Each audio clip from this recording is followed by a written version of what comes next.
would love to know. I was listening to one of your interviews and you were talking about how you leveled up your career by clearing out some of the things that were not helping you grow.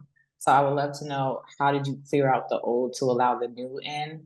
And how did you intentionally elevate your career? I think you talked about it a little bit about like how hard you were going, like how things like not becoming a heavy hitter sooner really motivated you. But was there any particular time when it was like, I really need to elevate in my career and you cleared out some things? So like, what did that process look like for you?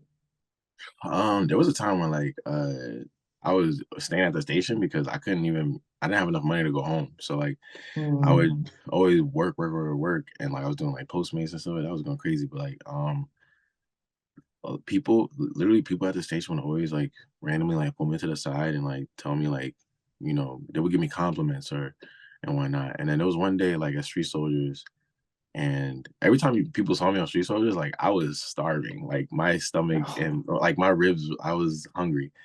But there was one time at Street Soldiers where after the show, they were like, "Yo," they were taking pictures, and they were like, "Yo, Mike, come take a picture with us, or whatever." I was like, "Nah, I'm a nobody," Yo, everybody stopped what they doing. It was like the record player like that like it happened, and it was like they came up to me. It was like yelling at me like, don't you ever say stuff like that. Da, da, da. Like words are powerful. Da, da, da, whatever. I was like, words are powerful. Okay.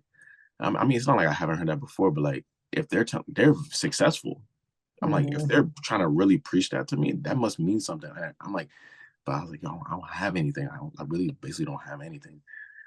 And so I really took that to heart. And like what I started doing was I started going back to like, people probably gonna laugh, but like The Secret and stuff like that, whatever. And like I would Such a put good like book.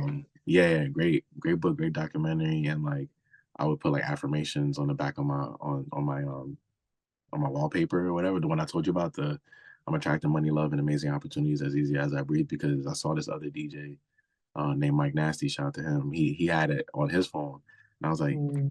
like he's successful like too. Like he's nice. Like if he has it on his phone, it must be working. So I would just anything that looked good to me and felt good to me, I would absorb and like I would take it. And I would always say stuff. I would if I did say I missed a train or whatever, usually I'd be like, oh, I missed a train, damn. And then instead of me saying damn, I'm like, that probably wasn't my train. Maybe that wasn't for me. Everything happens for a reason. So thank God Mhm. I made the other train. And thank God I made it to work on time. Thank God I woke up today. Thank God I was able to buy coffee. Thank God, I have God in my life. Like all that stuff. Like it really started with like me and God. You know what I'm saying? And like in my brain. Mhm. And That attitude of gratitude. yes, yeah. So I would write down, like I would watch a lot of Steve Harvey, and he said he's like, write down 300 things that you're grateful for or something like that.